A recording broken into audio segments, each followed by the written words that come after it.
Hello, everyone. Derek Barefoot with my wife, May, back with you on the Typologetics YouTube channel. Source criticism of the Bible. We're into the Old Testament very deep, and we have been for a few weeks. We will be for a while longer. Let's open with prayer. Father, please help us to peer into the Scriptures without distraction and with wisdom born of your Spirit. Amen. All right. So, we were looking and have been looking at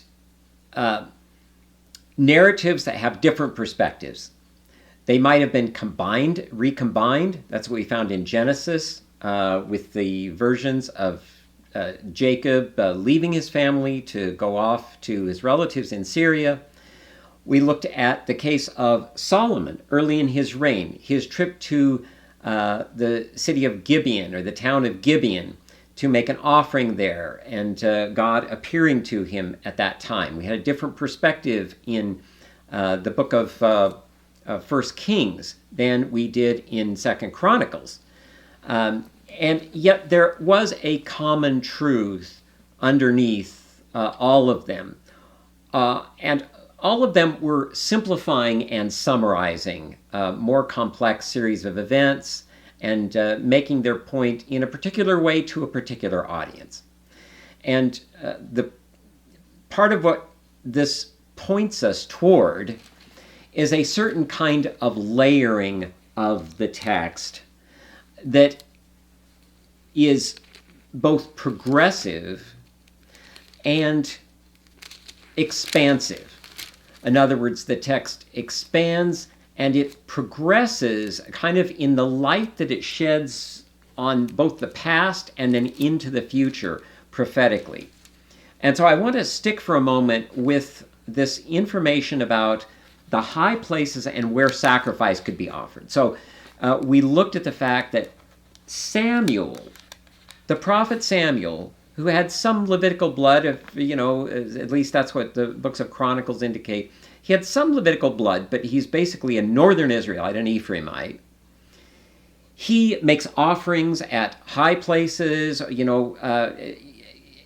different places without a lot of problem or questioning over only making sacrifices at the sanctuary. That's the point. And then some try to say, well, it's because the sanctuary wasn't operating, but that doesn't quite fit with some of the other things we find in the narrative where we find that it was operating just a short time later. That is the tabernacle, sort of the portable temple system that they had. And we also looked at where Elijah made this famous sacrifice at an altar of Yahweh on Mount Carmel. And it was an old altar that had fallen into disuse, and then God shows his approval of the sacrifice. How does that? It definitely wasn't at the, the altar at the sanctuary, back in Judah.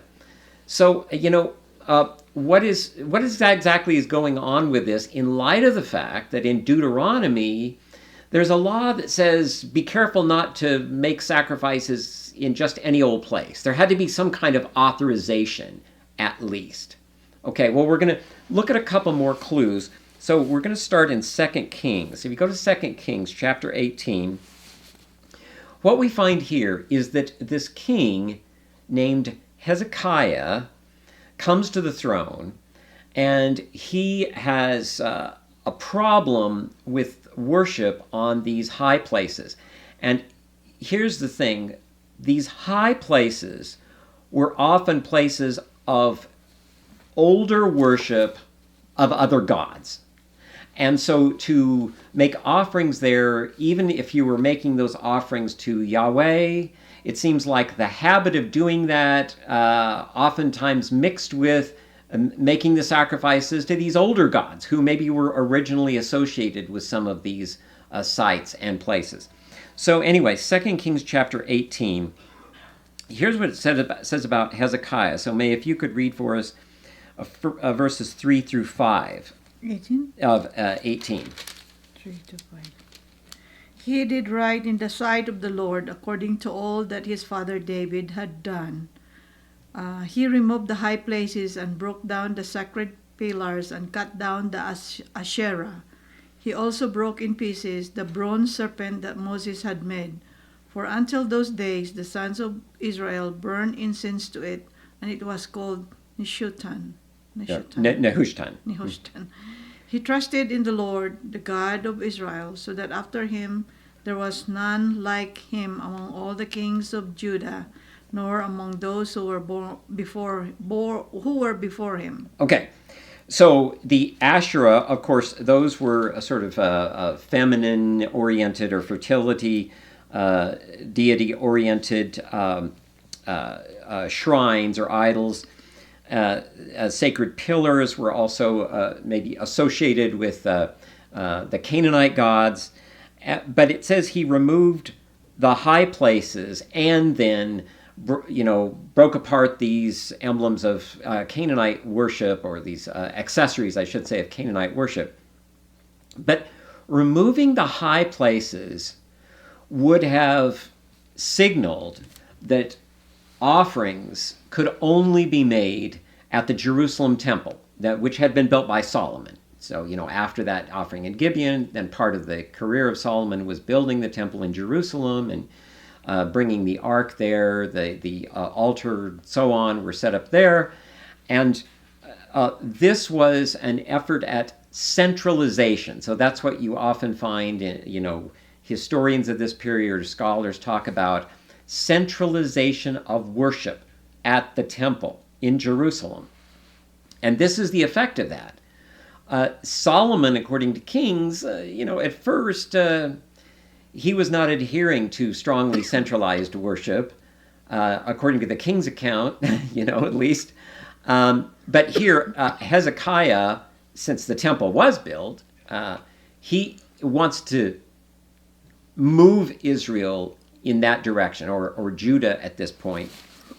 So let's go to one of his descendants a few generations later, over in chapter 23, Josiah, because Hezekiah's reform of centralization did not fully take hold. Or, there's an indication that his son took Israel backwards from that, or the text just says that, his son Manasseh took Israel the other direction.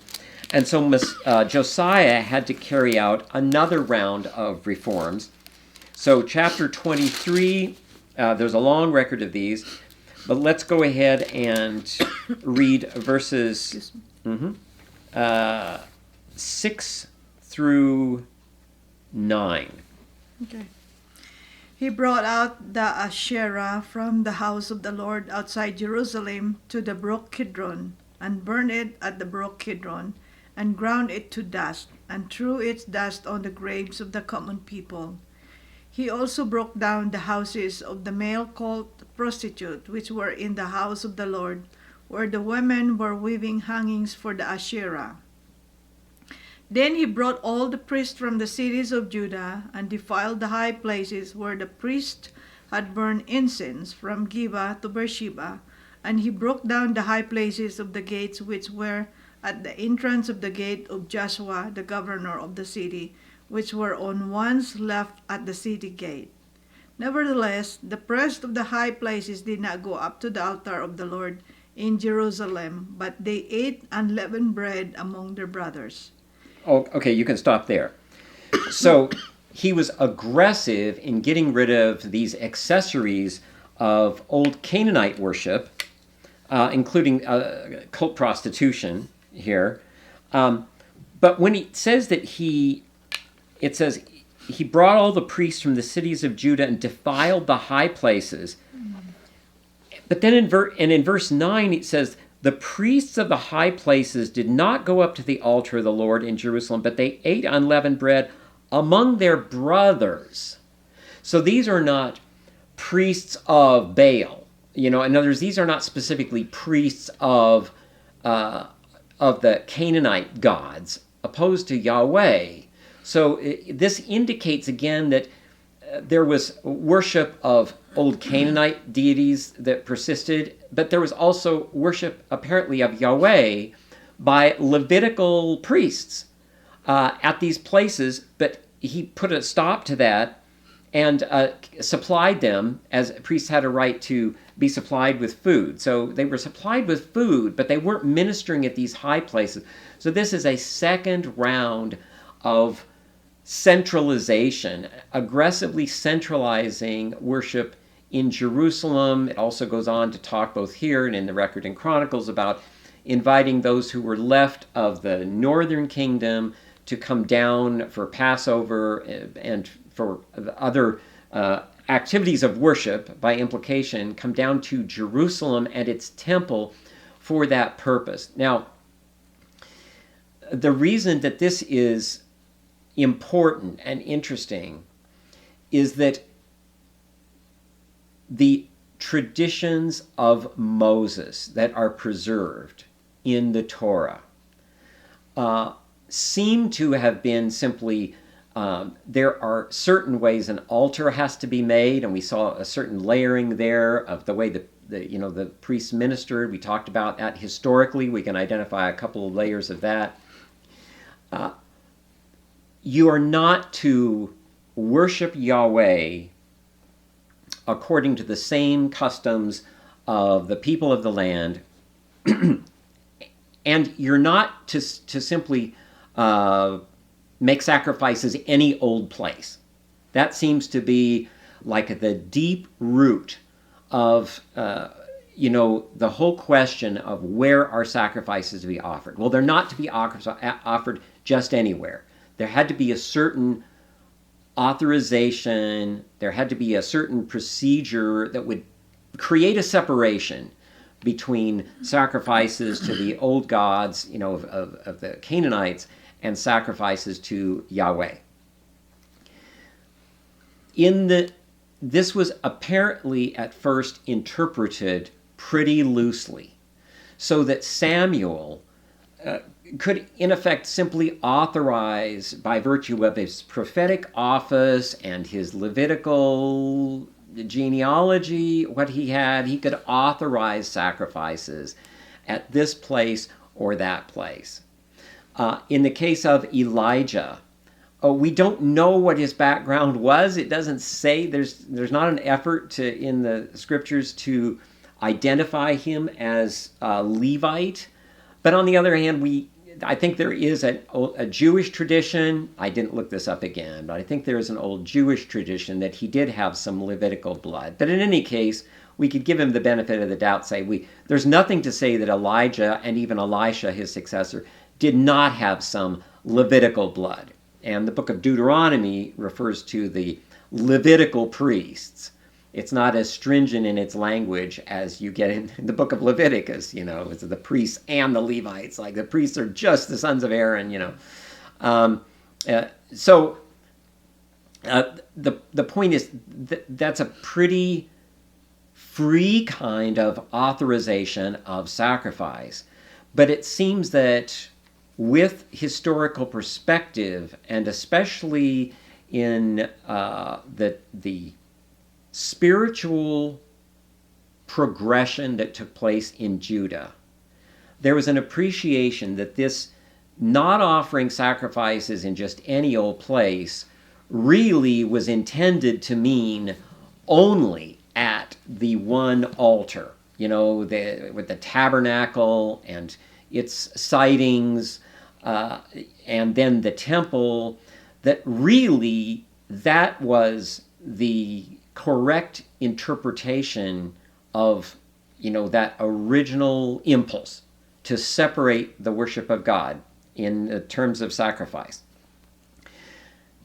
If you went back into the Gospels, I've used this example before, I'll use it again, is in Matthew and Mark, where Jesus says that you will see the abomination of desolation standing in the holy place, or standing where it shouldn't be standing. That's in Mark and Matthew. Just very slight difference in wording. In Luke, it changes to clearly, in historical perspective, what Jesus was talking about.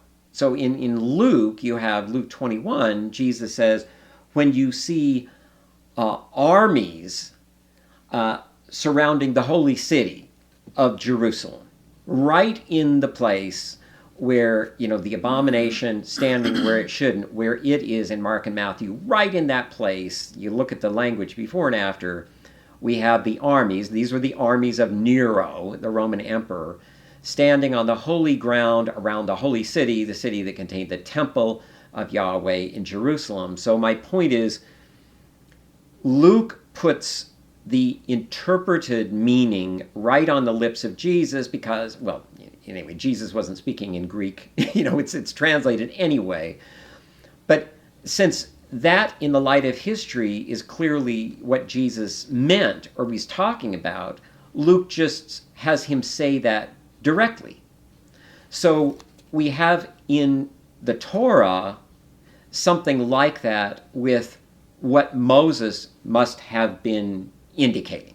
Okay, you have precedent for saying, you can say that Moses said this if this is what the tradition he started, if this is what it meant in historical perspective, then we can say this is what he said, okay, or this is what he was indicating. But it's still the case that when we look at Deuteronomy, there's some wiggle room there. It doesn't say just at the tabernacle. It sort of almost says that. But it just says not any old place, but in the place that the Lord chooses to put his name. Could be one place for the whole nation, could be one place for a tribe or an area that has been somehow designated. Why was that wiggle room there? Okay, let's turn back to Deuteronomy, because we're looking at this layering. Look at Deuteronomy chapter 28, verse 23. And this is the list of curses that would come upon Israel if they disobeyed the covenant with God. All right? And there's all kinds of ways that they would be smitten, they would suffer, all kinds of destructive reversals would come upon the nation if they turned away from their God. And so among these, verses 23 and 24, May, if you would read those. 23 and 24 of chapter 28. Okay. The heaven which is over your head shall be bronze, and the earth which is under you iron. The Lord will make the rain of your land powder and dust. From heaven it shall come down on you until you are destroyed. Okay, so you notice this comparison. The heaven which is over your head shall be bronze. Or brass. Some say, okay. And the earth which is under you is iron. Iron. That is hard, unproductive, and then after it says the rain of your land powder. So in other words, you won't have the rain. The sky will be hard against you. The ground will be hard and unyielding under your feet. Well, this curse is like this language comes almost word for word from an Assyrian text of curses for breaking the covenant with the king of Assyria, Esarhaddon. I even have a note here. This is from the, I picked up the wrong book. So this is from the IVP Bible Background Commentary, and they just make the comment about this: bronze sky, iron ground, an Assyrian treaty curse from the 7th century BC. Esarhaddon is very similar to this, not only using the analogies of bronze and iron, but elaborating that there is no fertility in iron ground and no rain or dew comes from bronze skies. It seems like those kind of treaties made this language familiar, and so it's adapted. We find all kinds of adaptation of other cultural images and so on. That's not that. It's that the dating of this would be around the time of Josiah. And Kenneth Kitchen, who is the most, as I've said before, he is the most, the scholar with the strongest pedigree and credentials to ever defend the Old Testament historicity. And he defends Mosaic authorship of the Torah to just the maximum that he can in every way.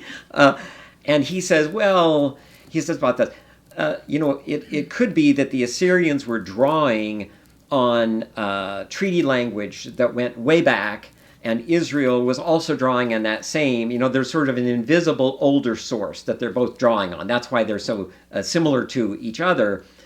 And the problem with that is that he doesn't talk about is that Moses, if you take it all the way back to actual Moses himself, he lived in the Bronze Age. In the Bronze Age, where iron was not very common. You had bits of iron here or there, but you couldn't really work iron into weapons and tools. And that's why it's called the Bronze Age. It's not the Iron Age. That's around the kind of time of King David. It's the Iron Age. So, this bronze with the iron ground, it's out of place chronologically, and he seems to realize that because after he says, well, not necessarily, there might be another explanation, then he says this. He sort of then takes a step back and kind of realizes that that explanation is a very good one. So he says, it is conceivable. You can see this is just like, pulling teeth for him. But he says, it is conceivable that an older version of Deuteronomy was updated in about 622, at least by a half a dozen extra curses, that is, and including this one. So he even says, well, yes, this one and a few other curses could have been updated with these. He even says at least, so he seems to think, well, there's some evidence of other things that are just really hard to take all the way back, to the time of Moses. So there's, again, he's saying there was updating. He just tries to limit it just as much as he can and constrain it. But obviously, if there's updating, and this is, scholars, historical scholars as a whole look at this and say this is pretty obvious, from that time of the Assyrians, from the time of Josiah. And remember, Josiah is interested in centralizing worship. Well, that updating, there could have been updating back in chapter 12 concerning where sacrifices could be offered. And here's one thing that happened during the days of Hezekiah. When Hezekiah was king, centralizing worship, he also had to absorb from all the evidence that we have, he had to absorb a large influx of northern Israelite refugees into Judah.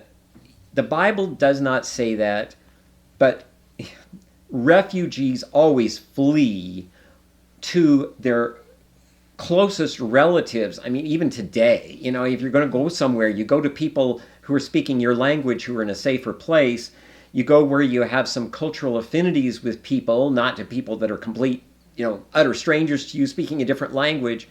So when Assyria came into the northern kingdom extremely destructively, with much brutality, killing of a lot of civilians, of course there would be waves of refugees coming south. We have evidence that the population suddenly grew, at this time. There's hard evidence in archaeology that there was a big growth of population. Everything would point in the direction of these refugees coming, and they're also bringing their prophetic traditions and material. Where did the stories about Elijah and Elisha come from? It's not like they had, we have one little writing referred to, a letter, one letter of Elijah that's referred, that he sent south. He's not described as a writing prophet. There's no secretary going around with him. The stories were preserved, presumably in the people that were there to see him. And if we were to go back and look at the stories about Samuel making offerings, as well as the story about Elijah, even Elisha, there's a certain kind of offering that he makes. I won't go into detail about that. But all of them come from northern Israel. Samuel was a northern Israelite. these offerings he made were in the territory of northern Israel, controlled by northern Israel. It's King Saul during his time. So northern Israelites preserved, among other things, the tradition that if a prophet, especially with some priestly lineage, he could authorize sacrifices, at least under some circumstances, in different places. And, the interpretation of the limitations on sacrifice in Deuteronomy 12 seemed to kind of straddle the line towards centralized worship, but without being absolutely rigid about it. When we come to the end of Joshua, so if we go, last time we read about Joshua, the unauthorized altar that almost starts a war. So remember, this is back in Joshua chapter 22.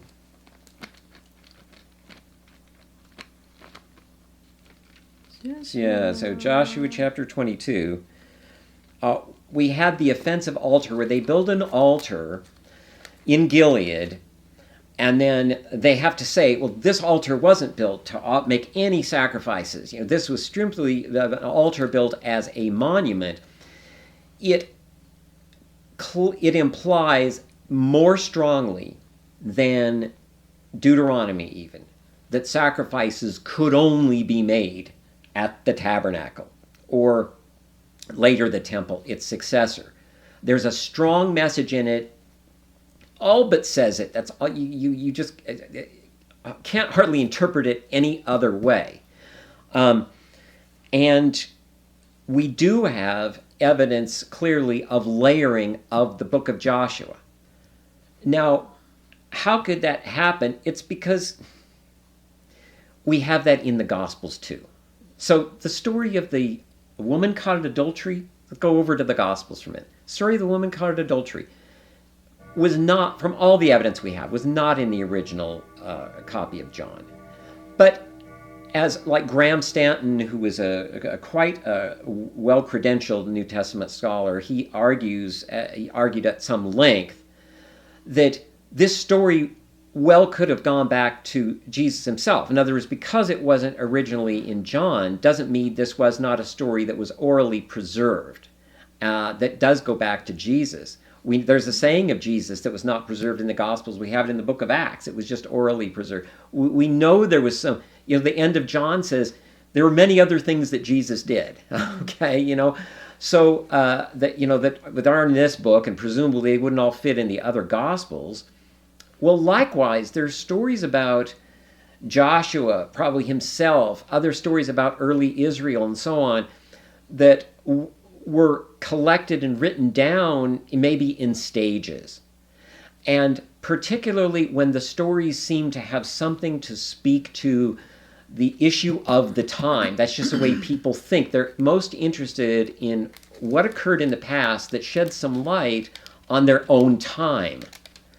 And the way the story is told, we saw this with Solomon, the story can be told a little bit different ways to sort of drive home a certain point, and the story definitely is, leans in the direction of strongly limiting sacrifice, very stringently limiting it, this story. It's not to say there was an altar set up as a monument, there wasn't some discussion of sacrifice or something. But that story could be told more than one way, and as we find it, it was told in such a way to reinforce very stringent centralization of worship. Now, as far as the layering in Joshua, as a general idea, look at chapter 23 right after the story of the offensive altar. Could you read verse 1 of chapter 23? Now it came about after many days when the Lord had given rest to Israel from all their enemies on every side, and Joshua was old, advanced in years. Go ahead and read verse 2. That Joshua called for all Israel, for their elders and their heads and their judges and their officers, and said to them, I am old, advanced in years. Okay, you can stop there. he gives his farewell address because he's old, advanced in years. He knows his death is coming shortly. At the end of chapter 23, he gives a natural conclusion. It's a natural conclusion, urging them to faithfulness, warning them about the consequences of unfaithfulness. He naturally concludes it. Then in chapter 24, I'm going to read this. It says, Then Joshua gathered all the tribes of Israel to Shechem and called for the elders of Israel and for their heads and their judges and their officers, and they presented themselves before God. He gives an entirely new other farewell address. It's a little bit like the 21st chapter of John, where we get a natural conclusion, then, oh, wait, we've got this additional material we need to tell you about. It's like in the case of John, it's not to say that it wasn't even by the original author. It didn't go back to material supplied by the original author or supplied by the original source. That's not what we're saying. But it does look like there's there's a natural conclusion here, but we need to add some more material. We need to add, there maybe is a little other version, a little more complete version of some of Joshua's advice to the nation. We will take up a little more of this next time. We have indications of additional traditional material that was layered here because of the spiritual need for it.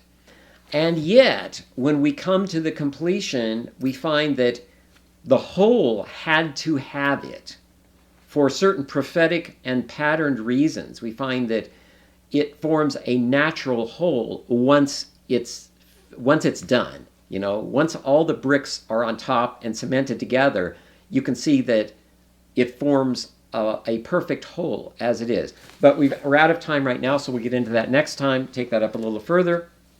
Let's close with prayer. Father, we thank you for what we're able to learn when we peer into the Scriptures, for the hope that it gives us for the future and the guidance it gives us for our lives. And please do guide us until we meet again. In Christ's name, amen. Amen. So thank you for the likes and comments, for those who have subscribed. If you haven't subscribed, consider doing so. We appreciate that. And we will see you here next time.